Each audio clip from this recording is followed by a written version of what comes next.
Greetings, one and all, to the most cursed, most cringiest corner of the internet. A YouTube channel content creator actively alienating everyone.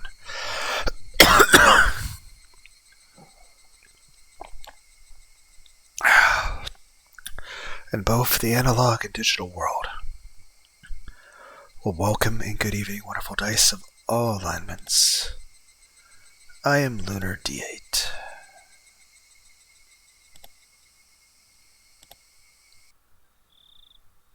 I told Rika-chan anything and everything. She had seemed trustworthy at the time, but had that really been the right choice? The more I looked back on it, the less I understood what Rika-chan was saying. Not only did she know about Takano-san and Tomataki-san's deaths, but she spoke as them as if she were a concerned party.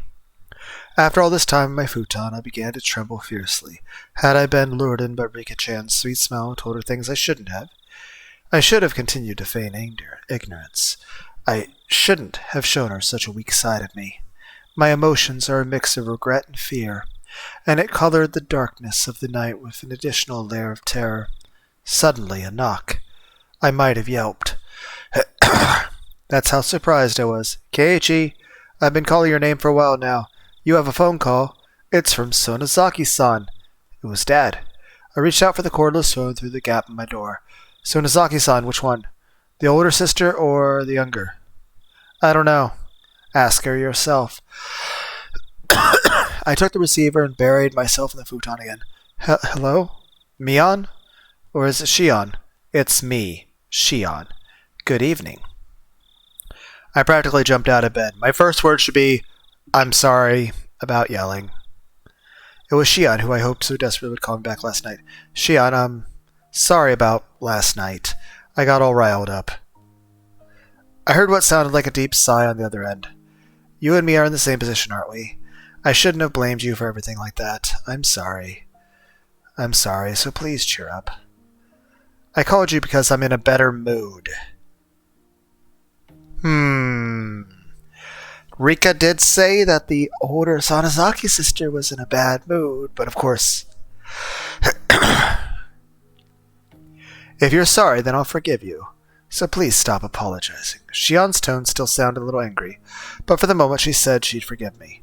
You're right, too. We're tied to the same fate. Making sure the other one is alright is the only way to guarantee your own safety. Yeah, I agree.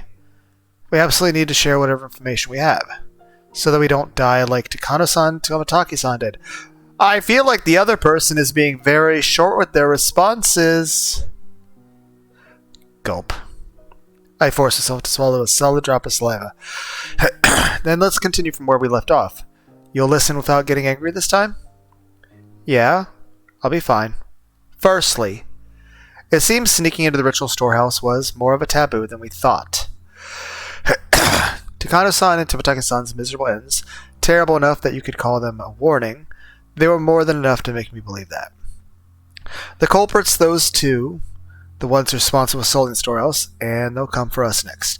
I know you want to deny that, but please accept it. It'll be too late to believe me after you've disappeared, okay? I got it. You can never be too careful, after all. I don't want to accept it either, to think that sneaking a peek at the Museum of Torture Devices deserves death like that. I don't want to believe it. That's what a taboo is. For those who honor it, if one breaks the taboo, no matter how small or innocent their intentions were, they wouldn't be forgiven. Let's report anything we noticed that seems strange. If we connect all the tiny pieces that we have, then just maybe we'll find out who killed them, or maybe even the truth behind the incidents of the previous year. We could find the key that'll resolve everything. You're right. You're right about that. All I was doing was waiting in fear, but Shion had already thought that far ahead. Given how trustworthy she felt, I became embarrassed over how passive I was being. Then I'll start since I suggested it. I feel like somebody has been watching me lately. What? It might be my imagination, but I'll tell you anyway. I think it's just me, but if you feel like you're being watched too, Kei-chan, then maybe it's just not my imagination? Well, don't worry. At the very least, everything's been fine for me, I think. As I spoke to Shion, I thought back on today. I had no grounds to say everything was fine. I see. Then I suppose it was my imagination, but you careful too, Kei-chan. Be especially careful when you're by yourself in public. I'm in Okinomiya, so I won't be alone very often, but you live in Hinamizawa. There will be a lot of times you'll be alone. please be very extra careful. You're right. Yeah, I'll be careful. Also, about my sister. Has she been acting strange lately? Your sister, Mion, right? What do you mean by acting strangely? Well, yesterday she came to me and asked me where I was on the night of the Tanagashi. What? She asked me too. The day before yesterday, I think Mion asked me. I see. I told her I wasn't there. What did you say? I did the same thing. I just dodged the question. Both of us gave a quiet sigh of relief. Ever since the night of the festival, my sister has been acting strangely. We can't be too careful, so just be aware. I do need to tell you that the detective watched us go into the shrine. Mion was acting strangely? Aside from her asking about the night of the Tanagashi, she hadn't seemed out of the ordinary, at least from my point of view. Her twin sister, though, was saying she was acting weird. Maybe it was such a slight change that the stranger like me wouldn't be able to notice. Got it. I'll start being careful. Always have Rena with me on my back, way back from school, so I shouldn't end up alone with Mion very often. Please be careful. If there's anything that's bothered you, you can tell me. All right. We should mention the detective. Okay, then there's anything you want to tell me, Kei-chan? My turn.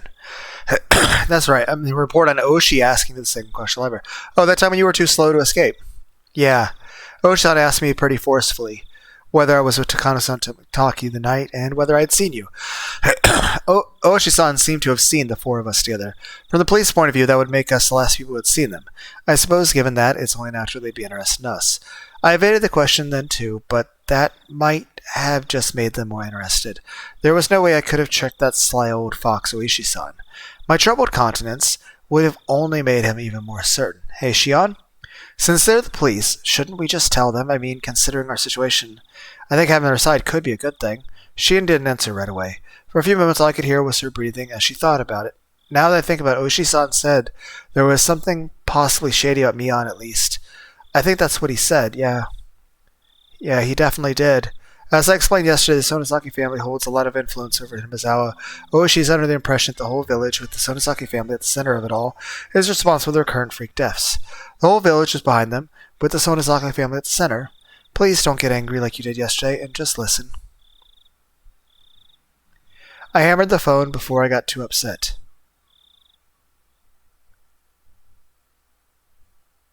During the Himizawa Dam Wars, the priest everyone was anticipating to lead the anti-dam movement acted as though he were unrelated, so the Sonozaki main house rose up to take charge. My sister told you about all the battles that happened, right? Yeah. All of Himizawa got together and fought as one. They held protests, brought it to court, and even appeared on TV. In reality, there were many things that happened that were far more extreme. Under the surface, the Sonozaki main house was doing all sorts of illegal things to oppose it. They were acting illegally? For example, they would sneak into the construction site in the middle of the night and steal equipment or break it, or put sugar cubes in the gasoline tanks on the construction vehicles. Sugar in their gasoline tanks? Why would they? You don't know.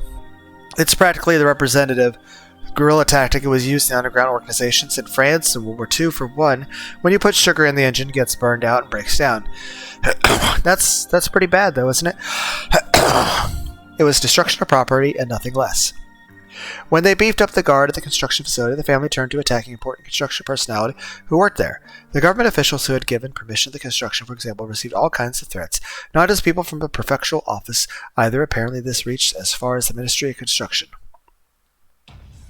As far as I've heard, they even kidnapped a child once. Kidnapped? Yes. The child of an important person in the Ministry of Construction who was in charge of the Himizawa Dam got spirited away. Then one day, all of a sudden, he was rescued in the Takatsudo Mountains, which are upstream of Himizawa. Apparently, there were never any criminal accusations, but people whispered that it had been a threat to stop the dam construction from happening.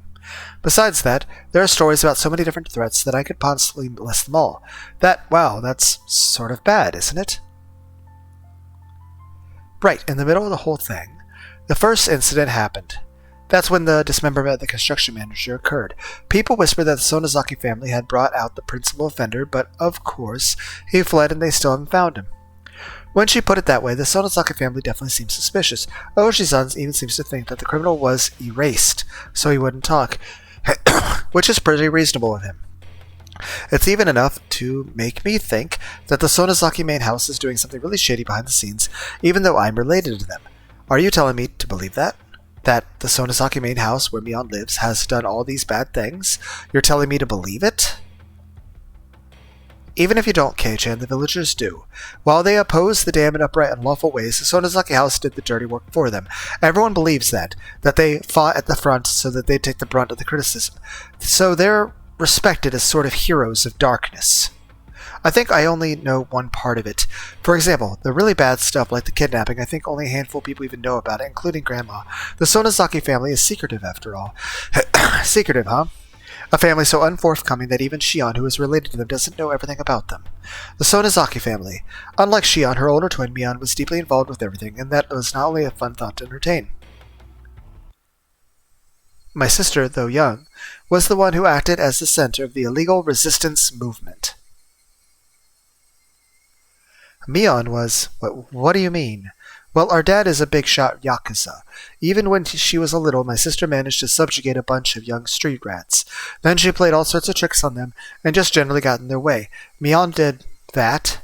Now she's a pretty laid-back, so it might be hard to imagine. They put her in charge of everything, from property damage to threats, and even acts of violence. Though, since she was a kid, they could get her released pretty easily. She learned that her age could be used as a weapon. It may have been indiscreet, but I couldn't help but chuckle dryly. She may have been young, but she was certainly still Mion. Even back then, she had already been known for her craftiness. It's nothing to laugh about. Please take this seriously. Oh, sorry, I didn't mean to. Shion had gotten pretty angry with me. Well, her delinquency soon got her into a position of authority in the Sonozaki main house. It's not unthinkable that Oshi suspects them for the dismemberment incident, and that later ones too. For a few moments I was dumbstruck at the tales of Mion's past. None of them matched the image I had of her, a younger Mion dirtying her hands with all sorts of crimes, giving the dam construction project hell. As the successor to the Sonozaki main family, she was always right at the center of the vortex, strange incidents occurring year after year. Was that really the Mion I know? Maybe the one I know isn't the real Mion? I couldn't figure it out. I couldn't bring myself to accept these images of Mion I was hearing from another person. Well, back to the main subject. I just wanted you to know that my sister is someone worth being cautious around. Please, be careful. I didn't want to understand. Mion was a fantastic friend. She would never do something to back me into a corner like that. She did ask me pretty harshly about the night of the festival, but even that, it wasn't like she'd said it in a mean way or anything. All right, I'll make sure to be careful. We're sisters by blood, but within the Sonozaki family we're basically of a different class. I want you to recognize how distant they are from me. Please. The more Shion tells me about Mion, the less I understand who Mion is. The Mion I know wasn't a dangerous person. She joked around, smiled a lot, and was full of passion. Now that I realized I'd held such a view towards her, Shion was telling me to change it. To be careful around the best friend I ever. To doubt her. The idea was very sad and painful. Now about Oishi. If you think it's a good idea, then I think we should give him the information he needs. I think getting the police on our side will work in our favor. You thought so too, Shion? It's just, at the moment, like I explained, the police have their eyes on the Sonozaki family already. Oishi in particular completely believes that they're masterminds behind the serial incidents. That includes me, of course. So, I don't really want much to do with Oishi. I see.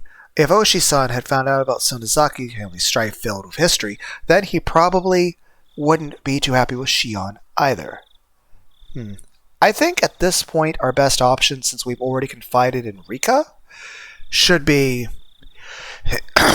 to ask Rika's opinion on if we should talk to Oishi.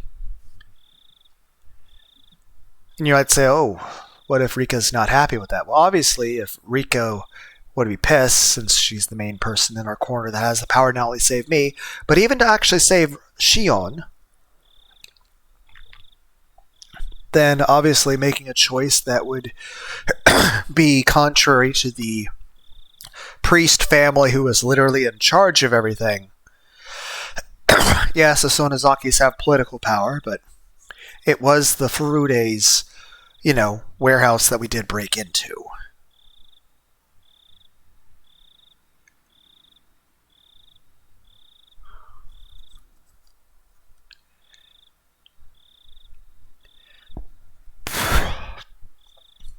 Just saying, it would be best to be forthright and have the furude blessing. If not, then this would be basically either if it's a good thing, then Rika and all of them would already agree with us. If it's a bad thing, then it'd be better I'd be forthright with that. At last, I understood Mion's instinctive dislike for Oishi-san. It's probably out in the open at this point, but try not to give my name to him.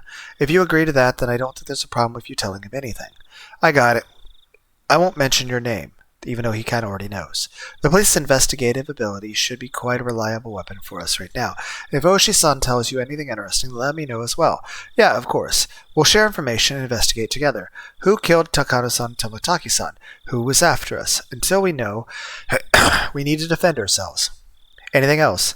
Besides what Oishi-san told you, I believe.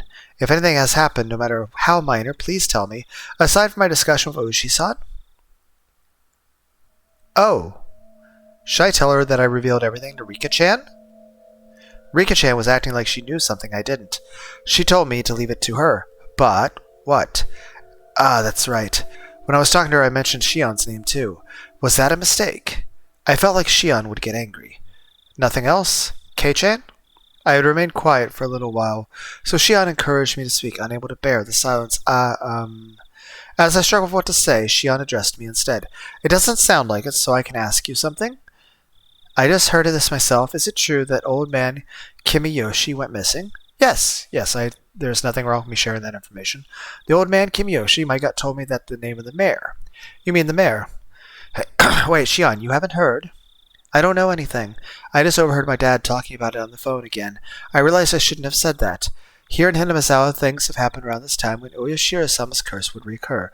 Would all be covered up. Yeah. Actually, last night after a meeting, he didn't come home, so all of Hinamizawa was confused. They searched all through the village, but if they found him, then I haven't heard. The police should be searching for him as well. What is that sound effect? I'm not really sure what that noise was. That like a iron gate opening? But why didn't you tell me something that important right? I didn't think it mattered. She shouted angrily, bringing all her emotion to bear. Sorry, I thought you already knew. I didn't want to hide it or anything. The receiver was silent. Did Shion get mad again and hang up? Hey Shion, hello? Kei-chan? What? What should I do? What do you mean? Shion's tiny, confused voice sounded like it belonged to a different person than the one yelling a few seconds ago. What's wrong? Tell me. We're not keeping secrets from each other, right? From each other, right? Shion hesitated for a long while, but then she confessed. I'm sorry, I didn't mean to hide it. It was just, well, the conversation got turned around and we're on the same side, right? I won't get mad, so tell me honestly. Shion still hesitated for a few moments. Then, in a resigned voice, she continued, Old man Kimiyoshi, I told him everything. Shion seemed to think I would yell at her right after she said that, so I heard her catching her breath. Contrary to what she thought, I was a little relieved. Shion had done the same thing I had done when I confessed everything to Rika-chan. So, in as gentle a voice I could, so as not to set her off, I responded, Old man Kimiyoshi, he's someone you feel comfortable confiding in, Shion. Yes. He would. When I was little, he was really nice to me. Shion felt the same pain as the rest of us from the mayor's disappearance. She had a different kind of strength from Mion, and as she continued, her voice sounded truly sad and pained. All I did was play tricks on him, but he would always just smile. He listened to anything I had to say. He was such a kind person. Calm down, Shion. It's not like he's dead, right? Don't lose heart so easily. Shion didn't answer. Even as I said it myself, I didn't think we'd ever find the missing mayor again. We probably wouldn't even figure out if he was alive or dead. Shion must have been thinking the same thing. That night, I told the mayor that we snuck into the ritual storehouse, also that someone saw us and was out to get us. Does the mayor know how absurdly Tomotaki-san and Tomotaki-san died? Yes, he knew about it. I told him that they died by Oyashiro-sama's curse and that I could be made a sacrifice to calm his anger. I just said it straight out. Right. What then? Old man Kimiyoshi didn't get angry. He smiled, and then told me that if I was properly sorry about it, then there was no way I'd be demoned away.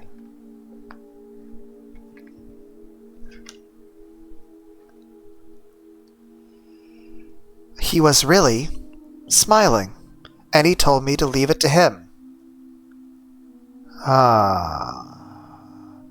Till Shion stopped sobbing, I was unable to find any words for her. I couldn't imagine what kind of person the mayor was, nor what Shion's relationship with him was like, but yeah, leave it to him. That's exactly what Rika said. Words of comfort, however, mean so much to us when we're about to be crushed by anxiety. Very, very true. Today, Rika-chan taught me that too. If someone who gave me such a sense of security were to disappear, then I could guess what kind of shock Shion was in. It's my fault, because I revealed everything. Stop it, Shion. It's not your fault. No, it is my fault. I told him everything. Old man Kimiyoshi found out about everything. So he has to have been killed. It was right after I told him, after all. He disappeared the same night that I confessed, and he told me everything was going to be all right. He found out. So he became involved. I should have never told him. All this should have just been our fault. Only the four of us. It wasn't something I should have told to someone else. He got killed because I told him. He got killed because he knew. He got killed because I revealed it. Hey, stop. If they were doing that, then they obviously would have killed you before killing the mayor. The order is all wrong. You or I should have been killed first. Why the hell would someone else get killed first? No, it's in order. They must be planning to kill us last of all. Huh? What? What? They're not killing the first people who come to mind. They start by killing those we're close to, and then after they've caused us so much pain, they'll kill us. That must be what they're doing. I said, calm down, Shion. You're in shock. You're panicking. The mayor's disappearance has nothing to do with you. It's unconnected. It's not related to Kakano-san or Tomataki-san dying at all either. My words came out as a scream, as if I were shouting them at myself. No, it is connected. It just has to be. I told him, so he was killed. He got killed because he knew. I confessed to him, so he got killed. She repeated the same thing as before, as though she were in delirium. Despite me trying to console the crazed Shion, for some reason, the shadow at my feet began to freeze. From that shadow, a cold arm reached out, so cold, it seemed like it would freeze even my heart just by touching me, and grabbed my ankle. The heat generated by my body, the arm was absorbing it. It was a horrible chill, a freezing cold, numbingly frigid. It was an inviolable chill of fear. Though I sympathized with Shion, I had been naive in thinking it was something only she had to worry about. In my head, Shion's words repeated again and again. He was killed because I told him. He was killed because he found out. I confessed everything. So he was killed. Those words echoed through my head like a monotone mantra, and finally then, those even repetitions took on a meaning. The quiet shaking that had already overtaken me turned into a violent shiver that shot up my spine. Rika-chan. It's Rika-chan. What? What did you say just now? The truth is, I told her about it. I told Rika-chan. Today. Rika-chan, you mean Rika-chama? The one from the Furude shrine? Yes, Rika-chan. I felt so scared and uneasy that I did it. I told Rika-chan. When you did, what did she say? The cat is worrying too much.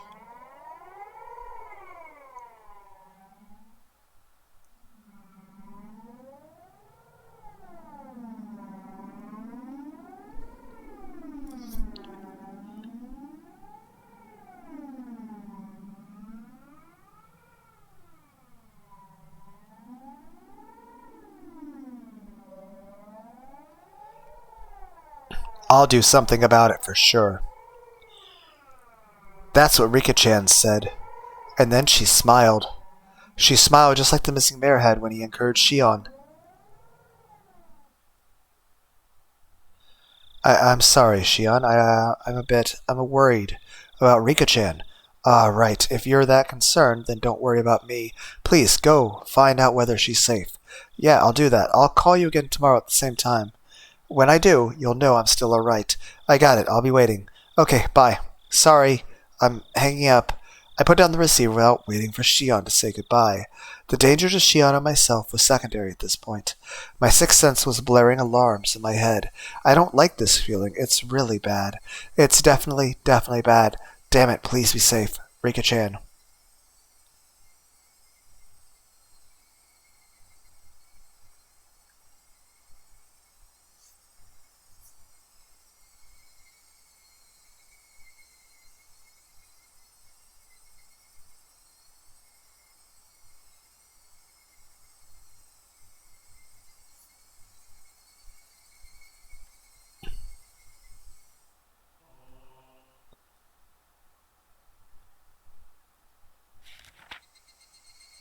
The Three Families in Modern Times.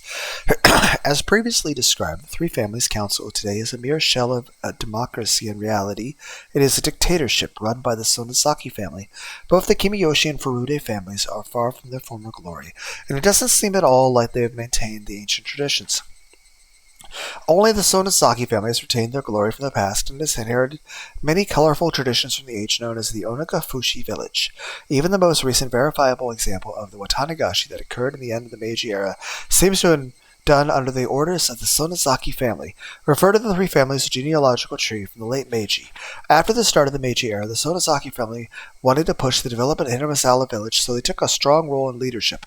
During the Dam Wars a few years ago, the Kimiyoshi family served as the chair of the opposition alliance, but this was in name only. In actuality, the Sonozaki family reigned as leader behind the scenes. People whispered that perhaps the Kimiyoshi family dictated acts of opposition that could be publicized, and the Sonozaki family enacted those which could not.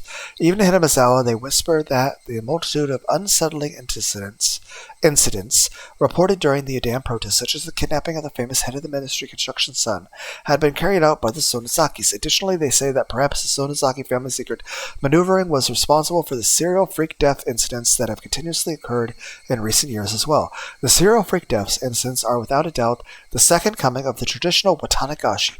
They must be enacting the Watanagashi on the day of the original Watanagashi, which has fallen to the level of ordinary village festival in order to remind the villagers of the holy laws of the Onagafushi village. It's safe to assert that exploring the Sonozaki family is the fastest route for researching it today. If I can expose the contents of the Furude Shrine storehouse, I'd like to narrow my research target to the Sonozaki family next. The Sonozaki family is strictly guarded by security cameras on the premises, but thankfully I have become acquainted with the sisters Mion, the next heir, and Shion. I want this to be a breakthrough so I can connect my next line of research. Who wrote this scrapbook? Their punishment isn't over. No, don't worry about it. You see, when you order the Odin here, for some reason it ends up on the annual invoice for our gas contracts, so don't be shy and have another drink. The man, red-faced, waved his hand to say that he had had enough and disappeared into the brilliant neon lights in front of the station. Kuma-chan, you shouldn't be taking notes. The most modest people are the ones who live the longest. Well, was all that true? Well, I don't know about that. Whether or not it's true, I think there's some meeting and hearing something that sounds so plausible. Would something like that with a motive to go for the mayor? Kuma-chan, here's what I always say. The motive only has to be enough for the person in question. You need to think about how different people value different things. Hey, bartender, give me another mug. Though we may have been suppressing the information Tomotuki and Takada's deaths were already known throughout Hinamizawa. All of the rumors pointed to them having incurred the wrath of Oishiro-sama for setting foot in the Forbidden Temple, the storehouse of ritual implements. According to the rumors, there were two other people who went in there with him, Shion Sonozaki and Keiichi Mabura. People were whispering in the shadows that those two would be cursed by Oishiro-sama as well. Apparently, however, the responsibility didn't fall solely on the four trespassers' shoulders. Until last year, it was locked up tight, but this year has been changed to a simpler lock, hadn't that been which allowed the thieves to enter so easily. Those were the rumors going around. Have you ever seen Kuma-chan? I remember well, I'd gone quite a while back. Sorry, I didn't really remember.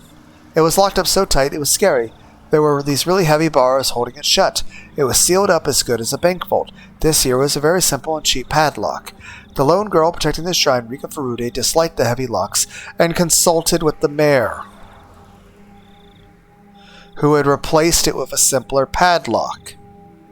So he wasn't punished for being told he was being punished for changing the lock. But Rika Furude was also involved in the lock thing, so the mayor and Rika Furude share the crime? So, then after the mayor, wouldn't Rika Furude be in danger next? There's a decent possibility, Kuma-chan. I want you to contact all the cars we have in Hinamizawa.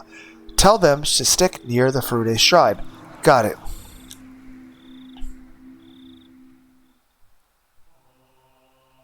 Well, shit.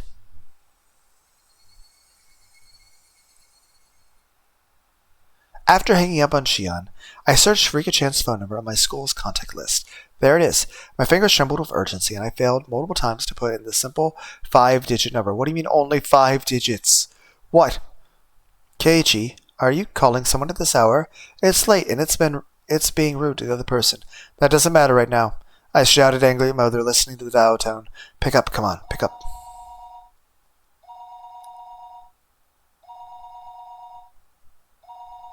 The time was 11 p.m. It certainly wasn't early. It was essentially the middle of the night. Had Rika-chan already gone to bed? Her phone would be ringing constantly, though. So, would she get back up for me? Rika-chan didn't pick up. She didn't pick up. She didn't pick up. Maybe she just happened to miss it. Maybe her bed was just too far away from the phone. The sound of a phone ringing gets clearer and clearer the longer you go slow sleeping. Then, the bathroom? Yeah, she must be taking a bath. If that was the case, then even if she heard the phone, she wouldn't be able to pick up. It was a little late to be taking a bath, but it was possible she normally took baths right before going to bed. I'll wait 30 minutes and try calling again.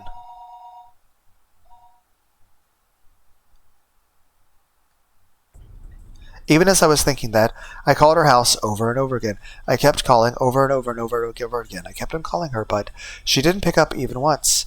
I think I kept trying for about 30 minutes, yet she wasn't even picking up. Were my phone calls so persistent that she had gotten scared of picking up the receiver? No, that couldn't possibly be it.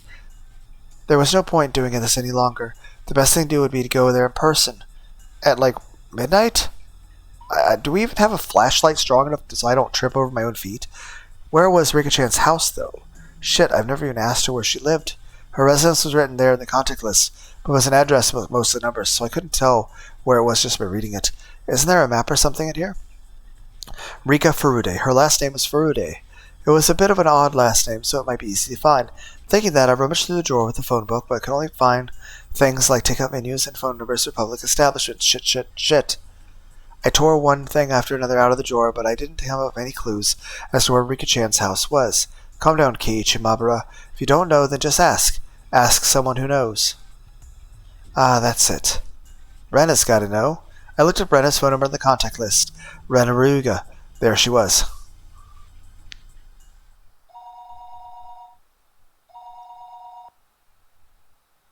Hello? This is Ryuga? It was the voice of a grumpy-sounding man. It must have been Rena's father. I am calling in the middle of the night. I need to be polite. I am sorry for calling so late. This is Mabra. Is there any chance Rena-san is around? Rena is taking a bath.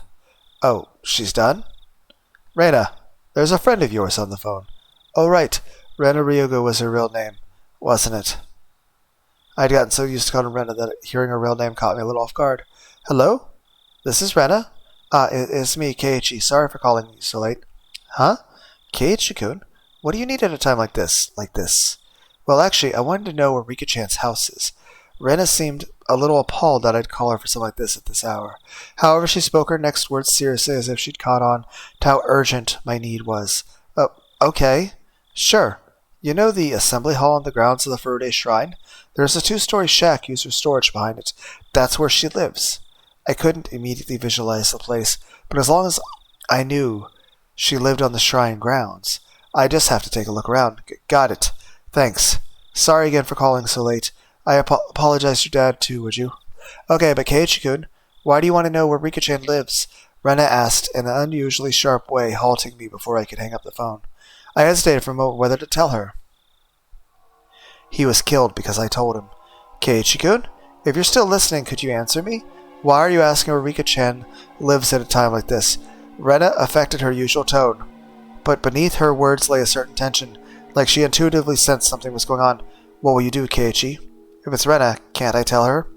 He was killed because he found out. I revealed everything. So he was killed. Keiichi-kun? Rena is being serious. Please answer me. Rena asked me once again in a tone so forceful I couldn't imagine her ever using it normally. I was taken aback by her vigor. Rena was Rika-chan's friend too. She had the right to be concerned about Rika-chan disappearing.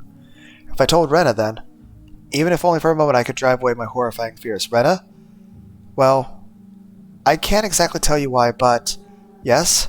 Rena's tone was seriousness itself. Just like from the tone, I could feel her saying, no matter what you say, Keiichi-kun, I'll believe you. It's like, the mayor disappeared. I'm worried that's going to happen to Rika. The subtle sense of security gave me the courage to reveal the truth. I have a feeling that Rika-chan is in danger. You mean like a premonition? Or do you have some reason to believe she's in danger? I really didn't have the time to go back and forth with Ren about this. Still, I think listening to her calm voice soothed my pointless impatience. I don't have much reason, but yet I still hesitated. I still had told Rika-chan that we had snuck into the ritual storehouse, the mayor to whom Shion had confessed before that had already disappeared, so it was possible Rika-chan also. I didn't know how to explain it to Rena. While I was tongue-tied, Rena spoke up. Sorry for asking something so weird. I thought about it, and it isn't like you to need to be sure. Rena laughed a little, seeming a bit absent-minded. I wasn't exactly in the mood to laugh, so this time I wasn't dumbfounded. Rena continued in a cheerful yet still purposeful voice. You're worried about a friend. I don't think you need a reason to go and check up on them. Even if Rika-chan was asleep and you ended up waking her, if that was why you did it, then none of us would get mad. Rena, thank you. Okay then, Keiichi-kun, just one thing. You called Rika-chan's house, right? Then you just couldn't get through. So that's why you asked me where her house is. Yeah, that's right. I must have called her for over 10 minutes. She could just be sleeping and not noticed. Rika-chan's house is really small. She would definitely hear the phone ringing even if she was asleep. Satoko-chan is there too. So there's no way neither of them would notice. Huh? What? Sadako, you mean she's living with Rika-chan? Yeah. You didn't know? Well, we can talk about that later. Anyway, if you called that much and no one answered, then something's definitely wrong. Rena understood that the situation wasn't normal far faster than I could have ever imagined her to. You wouldn't be allowed to go with me, would you? I would like, company. Everyone's like, Lunar, you're being a scaredy. I don't want to walk in the fucking woods by myself. It made her seem dependable. However, the fact that Rena had acknowledged this also meant that the best case possibility of all it was just being resolved my own needless fears went out the window. I'll go to Rika-chan's house right now. Will you come with me? Thank you for asking. I can show you the way. Okay, I don't know who's saying that, but whoever, that's a good idea. I'm glad we're going as a group. Sounds good. Let's meet up at the same place as usual. I'll be waiting for you. No, wait. I'll come get you at your house. You just wait there. Whose house? And tell your family you're coming with me to Rika-chan's house, okay? I don't know who's saying which thing. Will that be okay? We might lose time if you come here. Did you call Mi-chan too? She's really dependable at times like these. Okay, that's gotta be Rena saying that. If you haven't, then I'll give her... No! My thoughts froze for a moment. Shion had just told me to be careful of Mion during our phone conversation a while ago. If the Sonozaki main house was somehow lurking behind the surface of the annual freak deaths, then the current heir to the family, Mion, wouldn't be uninvolved. So wouldn't that mean that she wasn't uninvolved in what happened this year to Takano-san, Tomatake-san, and also the mayor's disappearance? Okay, bye. I'll be right over. Wait for me. That's all Rena said before hurriedly hanging up. Now wasn't the time to be doubting Mion. I needed to make sure Rika-chan was safe. I got changed and grabbed the key to my bike. I figured things would go more smoothly if we met up in a place we usually do before school. Rena wouldn't need to come all the way to my house. My parents would probably have objected if I told them I was leaving, so I creeped out without a word. The night was unusually warm and disagreeably humid. She said that Rika-chan and Satoko lived together, right? Then it wasn't only Rika-chan.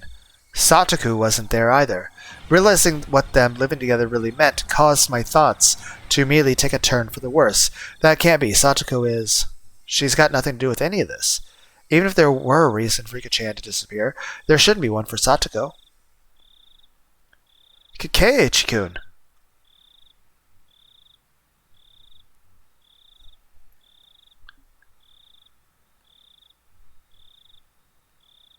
Rena was really fast. She approached me on her bike at an amazing speed. Please don't crash into each other. Her breath was ragged, painting a clear picture of just how hurriedly she had been going. Hey, Rena, let's get going. Keiichi-kun, I thought I told you to wait at your house. Rena's expression was all business. Was she mad? It came out of the blue, and I faltered for a moment. Well, I just figured it would be faster to meet up here. Keiichi-kun, don't you get it? Why are you angry at me? And no, I don't.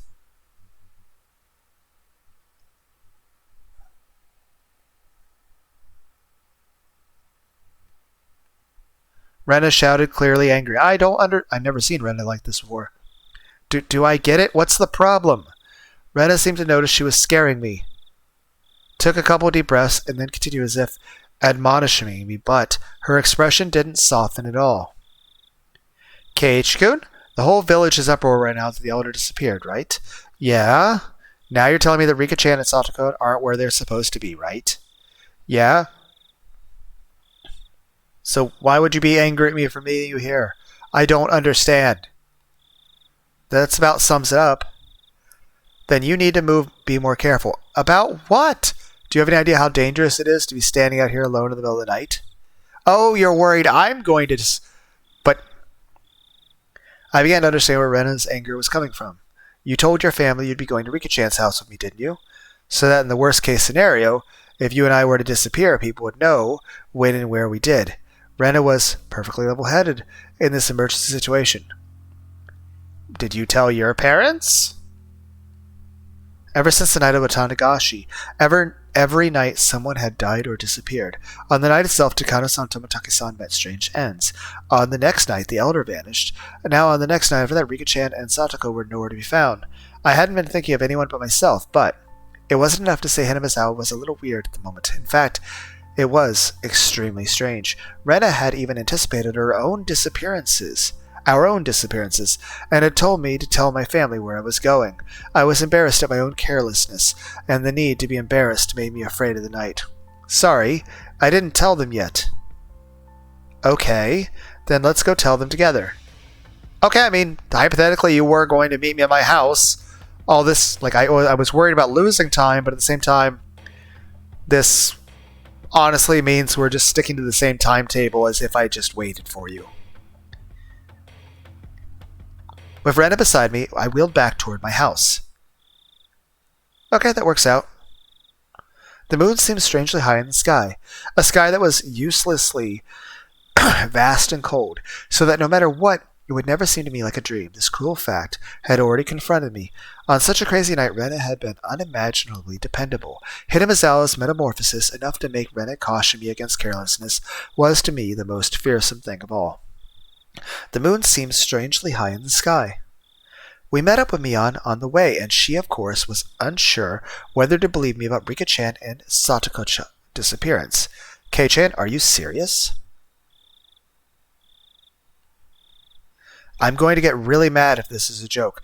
Mian was clearly displeased. If this were a joke, it wasn't very funny. I understood how indiscreet my words were. Ever since the day before yesterday, someone had either died or vanished every night. Rika-chan and Satoko disappearing after all that was something you just couldn't say, even in jest. Mi-chan, if it really is a joke, don't get mad, smile. It would be a joke after all. We need to go make sure whether it's a joke or not. You're right. Sorry for getting upset. However indiscreet a joke is, it may have been. If we learned that our friends were safe, it would end up as nothing more than a funny story. Having been warned about that by Rena, Mian gave a dry smile, the tension she felt loosening a bit. I hope I can trust you. I hope I can trust you both. She mounted her bicycle as well. Our 3 bicycles' lights flashed down the pitch-black roads. They were some of the only illumination outside. Kei-chan, why did you suddenly decide to call and ask for Rika-chan's house at a time like this? Mian asked me with the same thing. How are we talking while bicycling? That I had trouble explaining to Rena. Would it be weird to call it a premonition? I couldn't quite tell because it was dark, but I thought I could see Mian smiling, very ambiguously. I definitely understood that she wasn't convinced, though despite the darkness. Well, I had this bad dream while I was snoozing, and I couldn't get it out of my head. So, did Rika-chan get kidnapped in the dream? Well, it was more of a vague feeling sort of thing. If Rika-chan had answered the phone, I would have called you and Rena after that. Lies smoothly babbled out of my mouth, makeshift though they were.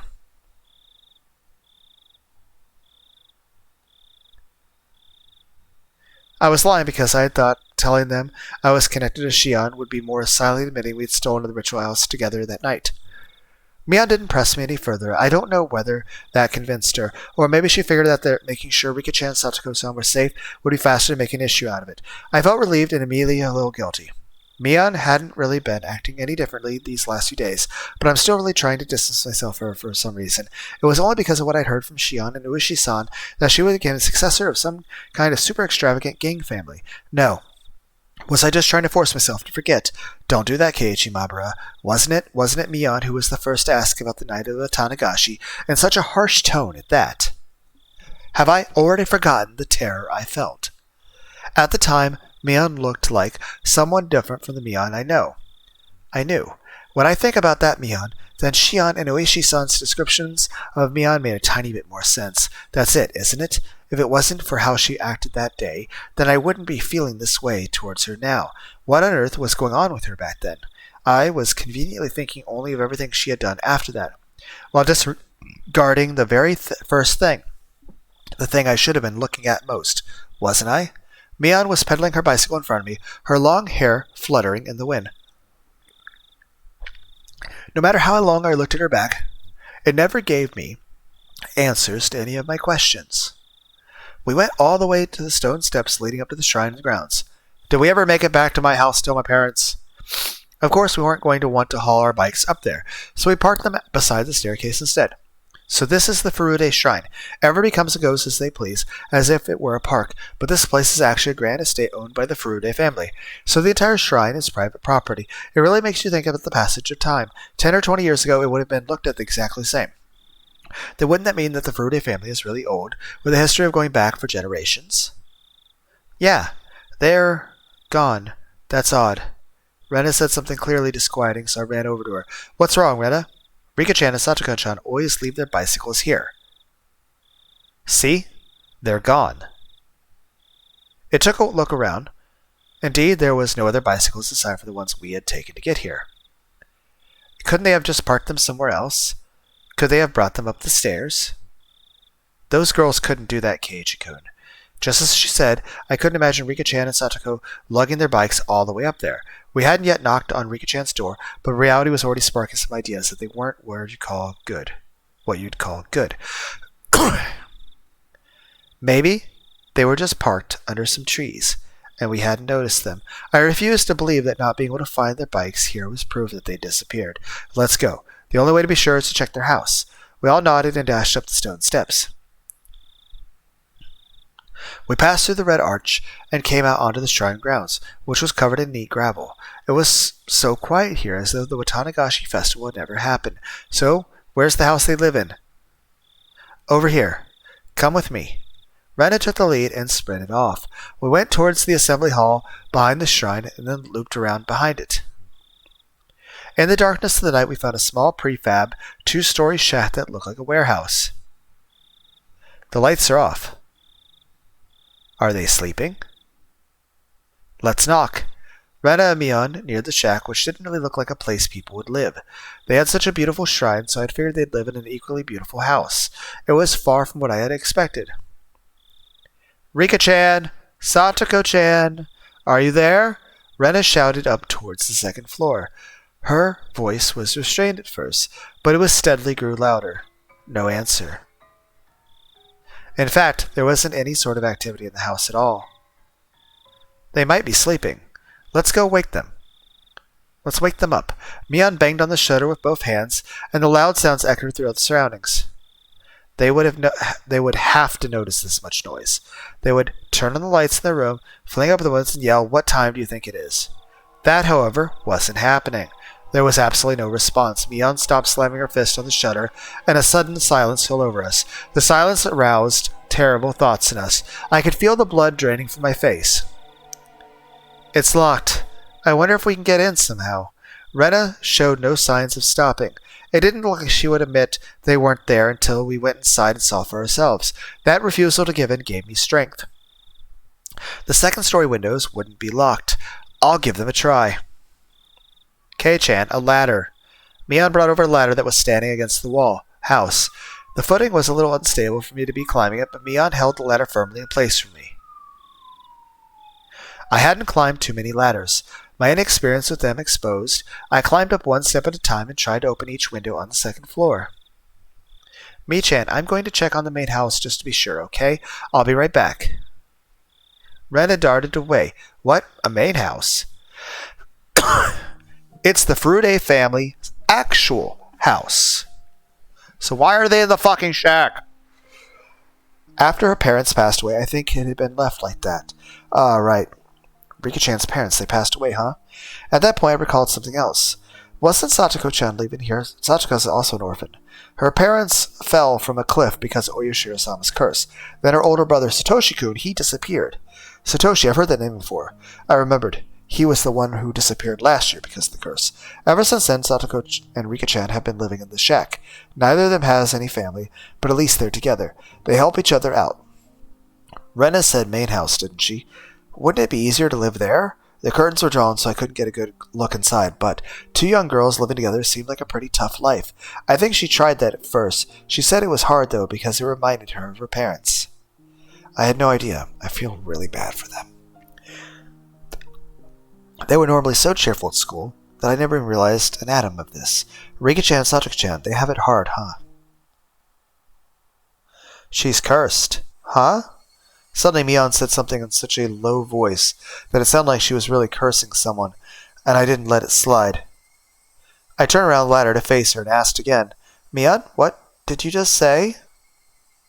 I said she's cursed. Mion, still holding on the ladder, brought her head up to look at me in the eyes. As soon as our eyes met, an absolute zero jolt of electricity surged through my body. Mion's eyes clouded over, and within them boiled and bubbled a stew of chaos. They whirled around and around like a raging sea, and bubbles floated to the surface. I had at some point been trapped on this ladder, like being cornered on a dead-end street. Mion? Why are you making that face? I intended to follow that up with, you're going too far with this joke, and give her a forced smile. However, on such an uneven footing as I was, the only thing that came out of my mouth was a hoarse groan, as I desperately struggled to not let nausea overwhelm me. Satoko Hojo. She's been cursed by Oyashiro-sama. Mion answers with a response to something I never asked, as if replying to somebody else's question. The only people who fell from the park observation platform were her parents. Only her parents, who treated her like dirt, died that day. She was the only one to survive. Then she was sent to live with her aunt, who treated her cruelly. And the aunt was killed on the night of the Watanagashi by some deviant, who beat her to death so violently her brains were everywhere, and her head was an entirely different shape by the end of it. Then Satoshi-kun, who always protected her, he suddenly disappeared on her birthday. Someone made him disappear, even though he wasn't abusing her. The police judged him to have run away from home, but Satoshi-kun wasn't the kind of person who would do that. He was always earnest. He would never ask for anyone else's help. He would always drag himself through everything with hard work alone.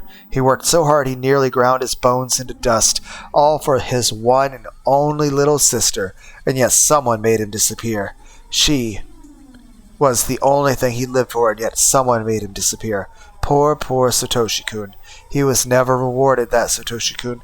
How ungrateful that child is. She is cursed. All who get near her suffer the same fate. The curse kills them, or the curse makes them disappear. She cannot have any relief. She cannot have any relief. It's probable Satoko's fault that Rika-chan disappeared too. It has to be, it has to be, it has to be, it has to be, it has to be, it has to be, it has to be, it has to be, it has to be, it has to be, has to be, has to, has to, has to, has to. Mion was mumbling over and over the word no longer coherent. Her shoulders were trembling so hard that I could feel it through the ladder.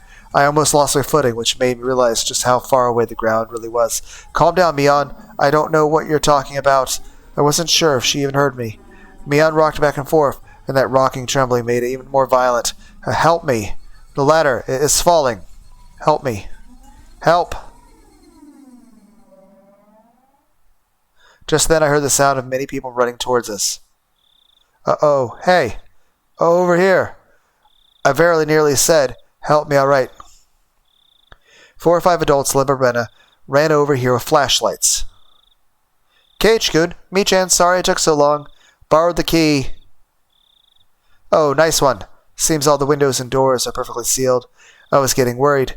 When I heard Mion talking like nothing had just happened, I again felt a chill run through me. The person currently holding the ladder in place, it was definitely Mion. It was the real Mion Shionazaki. Then, the person muttering to themselves? Just a few seconds ago? Who was that? The person who was mumbling about terrible things like curses. Who was that? I jumped down from the ladder as if running away before Mion turned into that person who wasn't Mion a second time. The adults tried a few different keys on the keyring as they tried to open a big shutter on the first floor. Rika-chan's house used to be a disaster shelter for the town council, so the key to the shutter is still kept in the mayor's house. It's Rika-chan Satoko's private residence now, though. Well, this is on Rika-chan's property anyway. Nobody complains about it. Mion gave me a smile as she said that. I, however, could only return to gaze with an aghast expression. Mion was acting all too normal now, but the only contrasted more sharply with her early un-Mion-like creepiness. Bang, bam, clatter, clatter, clatter, bang. The shutter opened for the first time in a very long while. Rena located the light switch and wasted no time going inside. I followed her in. Rika-chan! Satoko-chan! If you hear her, say something. We climbed in a narrow staircase. It had looked like nothing more than a warehouse, but now that I was inside, I could feel how lived in it was. It was a person's home. Somehow the scent of the two of them filled the place. This was definitely where Rika-chan and Satoko-chan lived. The first floor doubled as a town assembly warehouse, but the second floor was a space entirely for living. Just like the one-room apartment past the kitchen, it was a living room taken up by 150 square feet. Dressers, cupboards, and the like were packed into the space, and in the corner were a huge pile of clothes that appeared to have just been taken to dryer outside. In the center of the living room was a fold-up table, and on it were small containers for things like soy sauce and salad dressing. The sense of a frugal lifestyle drifted from all of it. It was strange that they weren't here in the middle of the night like this. The adults climbing the stairs one at a time began to make a fuss and talk amongst themselves. So, not here? Yeah. They're not here. This is definitely weird. The village has just been thrown into chaos yesterday because of the mayor's disappearance. Then today, even Rika-chan and Satoko had. Were they out playing somewhere together at fucking midnight? That can't be. Their bicycles aren't here, though. Where would they have gone so late at night? Well, it's more likely that they left earlier in the day and just never came back. Have they just not come back? Yep. That's what I'm saying. Where did they go? The adults put forth various possibilities, and the house immediately devolved into a state of confusion. Eventually, Mion settled them down. I don't want to believe it, but the mayor Kimiyoshi disappeared yesterday. We can't say that this is unrelated. The adults' faces paled at Mion's declaration. Mine and Rena's did as well. Let's see, they could have gone nearby for some tea or something, then accidentally fallen asleep. Whoever invited them might be able to wake them up at all, too. Let's eliminate that possibility first. Makino-san, please go around the houses near the stream. Keitaro-san, go look near Ojaga Lake. Akamura-san, you... Mion promptly gave directions to the villagers. The adults followed them without hesitation despite her age. We'll remain here and we'll call up anyone who think might be on the phone. Okay. Everyone, you have your orders. Got it. The adults all roared in reply and pounded back down the stairs below. Wow, Mi-chan, you're not only chairperson of the school, but Hinamizawa as well. No time for jokes. Hey, step aside. This old man is using the phone. Mion grinned proudly, taking the receiver, and got started. Rena gave Mion a trusting look. Considering her dependable for doing all this, my feelings, though, were a little more complicated since her leadership seemed to be affirming the Sonozaki family's successor impression that Shion and Oishi-san had given me. Stop right there, Keiichimabara. None of that matters right now. The most important thing is to make sure Rika-chan and Satoko are safe. Let's see. Couldn't there be a clue hinting at where they might have gone somewhere? Still, though, I wouldn't know what to look for anyway. If we tore through the whole place apart and we figured out what was different than before, we might be able to speculate, but there was nothing strange about this room, and there were no clues in sight. In the first place, I had never been here before. There was no way for me to know what was different if I didn't know how the room usually looked. Hey, don't give up, Keiichi Mabura. Stop thinking and start looking for something. In search of something, I tried pulling open the dresser drawers and opened the windows. I did not recover anything meaningful, though. Rena was unable to stand around doing nothing, was looking around like I was. Rena, I don't think you'll find Rika-chan. I opened the refrigerator or the cabinet under the sink. I just thought maybe they might be hiding. Or at least there might be some sort of hint. As we were searching, it got noisy outside. Villagers were quickly assembling here, having heard the commotion. Of course, a lot of them were probably people Mion had called. I'll go tell everyone what's going on. The police will be here sooner or later, too. We'll need to explain the situation to Oishi. Mion began descending the stairs, and we followed her out the front of the house. There was already 10 adults there, and all of them looked uneasy. I suddenly noticed that their old people from the shrine were here as well, and they were praying for Rika-chan's safety, rubbing their prayer beads. This had gotten bad. This wasn't just a problem between friends anymore. Mion-chan, is it true that Rika-chan and Satoko-chan aren't anywhere to be found? The villagers all formed a ring around Mion, swarming her. Mion raised her right hand as if silently telling them to calm down. First, let's check every house according to the town's council notification division and see if they're visiting anyone. After all, they could just be fast asleep at someone's house and totally unaware that we're looking for them. I'll be right back.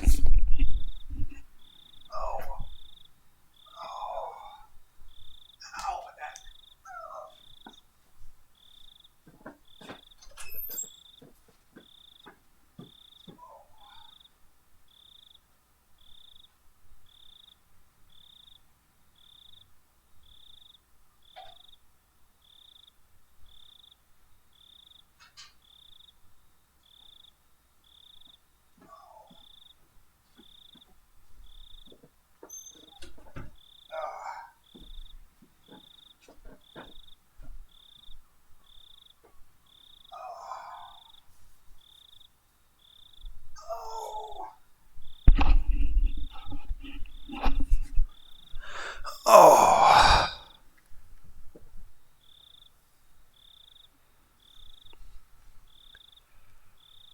It would definitely be hard for someone to wake up Rika-chan if she had eaten a good full meal and fallen asleep like a kitten afterwards.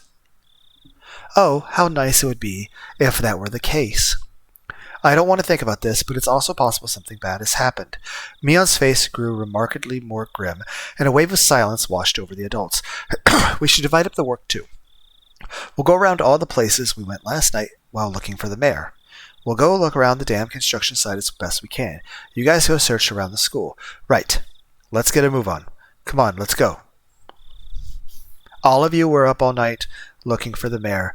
I know you're all low on sleep, but please do your best. Got it. With that, their signal, the adults scattered in every direction. I figured I should scatter somewhere as well, so I started walking unsteadily in a direction no one else had gone in. I was getting further and further from people. I didn't feel scared or anything, though. If someone were made to disappear, she and I should be first. It would have been perfectly normal for me to be scared of the dark. However, I didn't feel that way. Why was that? It was because tonight, someone had already disappeared, so nobody else would disappear tonight.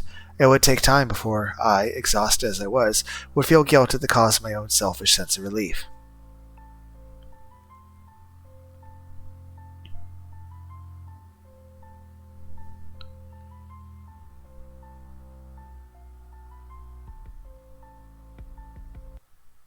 Suddenly, my vision cleared, and a cold wind caressed my body. This was the hill from which you could see the whole village.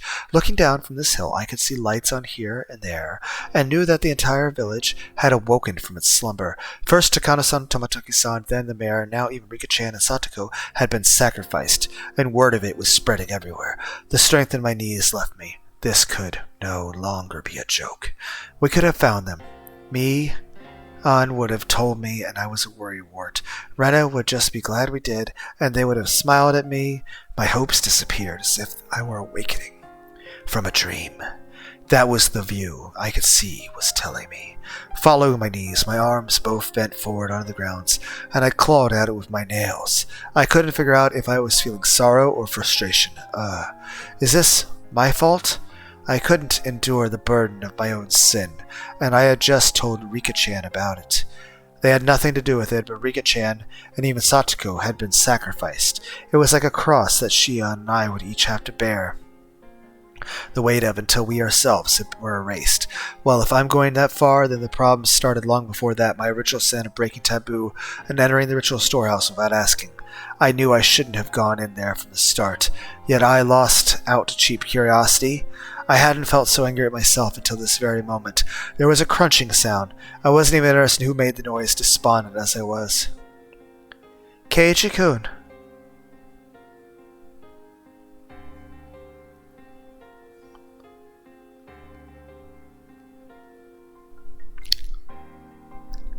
Keiichi-kun?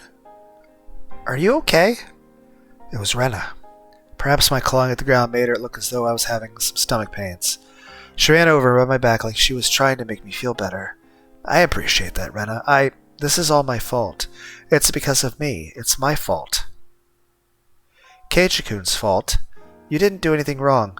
Please don't blame yourself for this. I could tell Rena was doing her best to choose the right words out of consideration for me. That's why I could sense her intent behind those words. Keiichi-kun, you know why Rika-chan and Satoko-chan disappeared, don't you? Is what she really meant to say.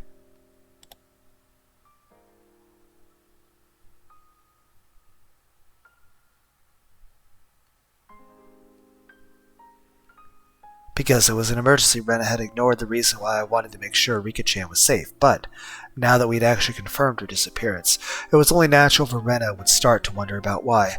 However, with the one situation had gone this far, I couldn't possibly tell her now.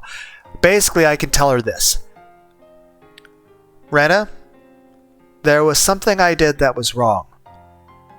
I told Rika-chan what I did, and I think they went after her because I told her.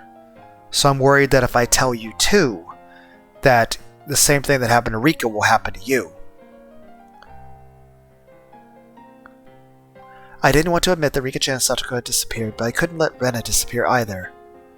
Keiichi-kun, if you stay here out in the wind, you'll catch a cold.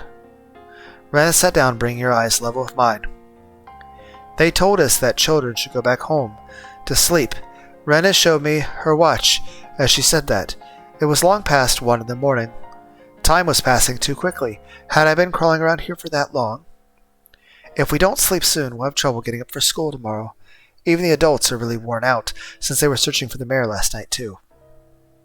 They were saying they'd break up a little earlier tonight.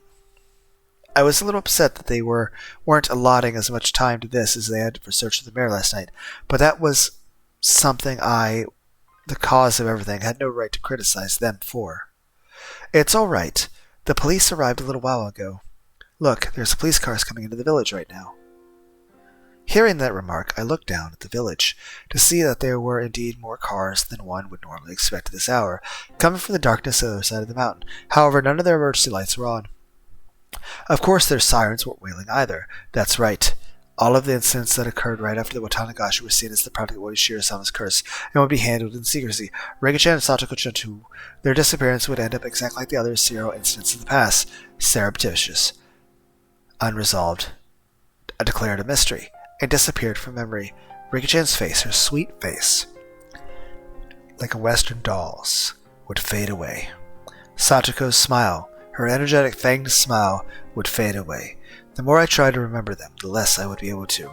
I deserved to be called an idiot dozens of times over, and it wouldn't be enough. I couldn't hold back the tears at my own sheer stupidity. I don't know what you're blaming yourself for, Keiichi-kun.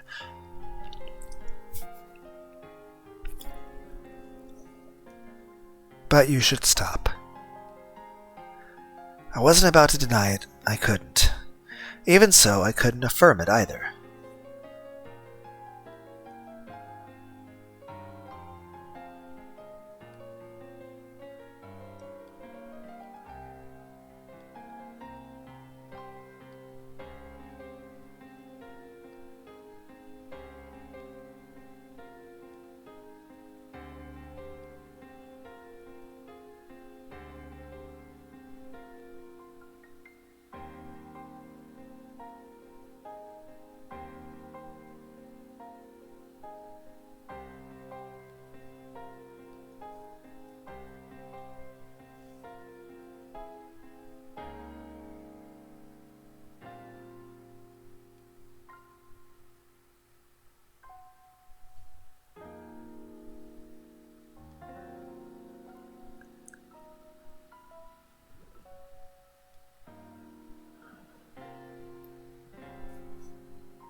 I wanted to at least keep Rena out of this. If she found out, she would become involved.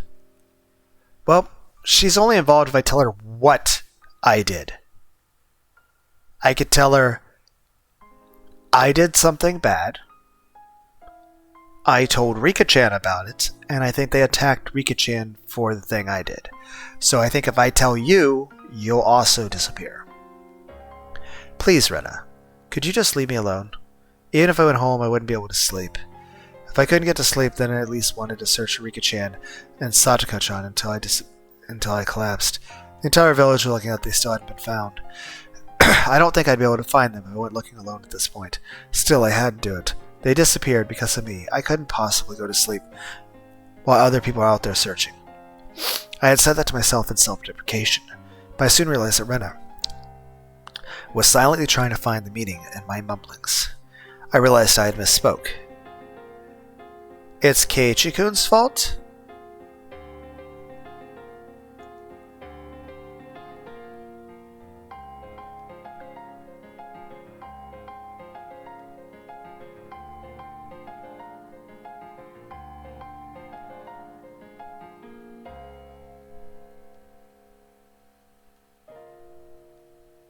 Why do you think that? Why? That can't be. Keiichi-kun, you're not at fault. I was happy that Rena said these things to me, but she only did so because she didn't know the truth. If she knew everything that had been caused by Rika taboo on the night of Tanagashi, then even Rena would curse my existence. However, I can't even allow for those curses. That would mean confessing my own crimes to Rena. If I spilled even one word of having snuck into the witchful storehouse on the night of Tanagashi, then even Rena could disappear tomorrow night. The gentle, spirited, always joking, always howling. But at a time like this, the most dependable person in the world, Rena, might disappear. I don't want that. Anything but that. This time I need to bear my own cross. Alone. Keiichi-kun, I know you always have your friends in your heart. I can really understand feeling like you want to kick yourself. Rena knows, though, that it's not Keiichi-kun's fault. You didn't do anything wrong, Keiichi-kun, and I know that. You know that. The shivering in my veins rushed up my back and replaced the sorrow in my heart with fear. I didn't tell her anything, did I? Maybe I accidentally said something that caused Rena to figure it out? This is bad. Now Rena will disappear, Rena will disappear, Rena will disappear. Then Rena, the same way I always did, grabbed my head and began to pet it thoroughly. Keiichi-kun, are you thinking that Rena might disappear now too?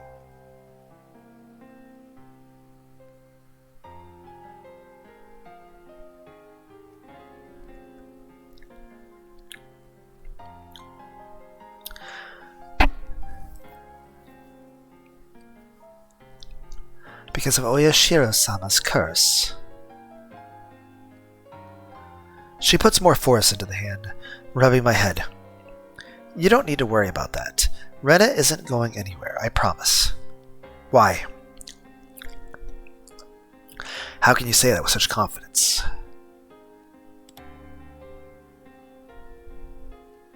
I mean, someone's been sacrificed every night so far. There was no proof that it wouldn't happen again tomorrow night. There was even less proof, after all, that the sacrifice wouldn't be Rena. I don't care who you are. Just please, if you're going to erase someone, erase me first. Please stop cruelly getting rid of people we're close to, like the mayor for Shion or Rika-chan and Satoko for me. Shion's hysterical shouting came back to my mind. They must be planning to kill us last of all. They're not killing the first people who come to mind, they'll start killing those we're close to. And then after that they caused us so much pain, they'll kill us. That must be what they're doing. Rena, please don't disappear. Please don't. As long as I'm still here, I can no longer conceal the sobs welling up within me. Come on, Keiichi-kun, crying doesn't suit you. Let's go back to the others. The housewives are cooking some miso soup for us. It'll warm you up and calm you down. Rena prompted me to stand. I didn't have the energy to oppose her, so I stood as she urged me to. We returned to the shrine grounds to find several gas stoves there with miso soup in big pots. The many villagers there sipped at the soup. They were given in dead, stony silence. Their expressions were absolutely exhausted. Everyone had just been running around the village until a little while ago. From the dreary look on their faces, though, I assumed they hadn't come up with anything yet. Kei-chan, where did you go? I was worried you disappeared too. Sorry, Mian held out some miso soup for me, but I refused the offer. I didn't have much of an appetite. Mi-chan, how is it? Did you find any clues? Mian took a sip of her soup, her expression frank. Not at all. School ended and they went home. Then the two of them went somewhere on their bicycles. Moreover, nobody ever saw them riding their bikes, so... When it gets dark out in Hinamizawa, people quickly vanish from the streets. Aside from the adults hurrying back from hometown in cars, bicycles, it was normal to see absolutely nobody walking around outside. It wasn't all strange that nobody had seen Rika-chan or Saito riding their bikes. It was the same last night with the mayor. There's no hope. Mian's apathetic tone pricked my nerves. But that anger quickly subsided. She had been doing all sorts of things to try and find Rika-chan until just a second ago. If I asked her, she'd probably say she was up all night last night too, looking for the mayor, wouldn't she? She must have been far more fatigued than I was. Besides, what about me? I had spent the time hunched over in indecision all alone. I had no right to say anything about Mian. Kei-chan, I know it's hard, but let's just turn in for tonight. We just decided we should break up the search for now. Drink this and let's call it quits. Is this the end? Oh no, of course not. Once it's bright out again, we'll do a thorough search with the police's help. They could have gone to Okonomiya too. People are even saying we should go through all Shishibone City, investigating whether there are any witnesses for both the girls and the mayor. Anyway, what happened, Kei-chan?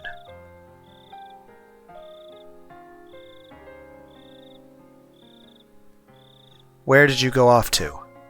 You vanished all of a sudden. I was really worried.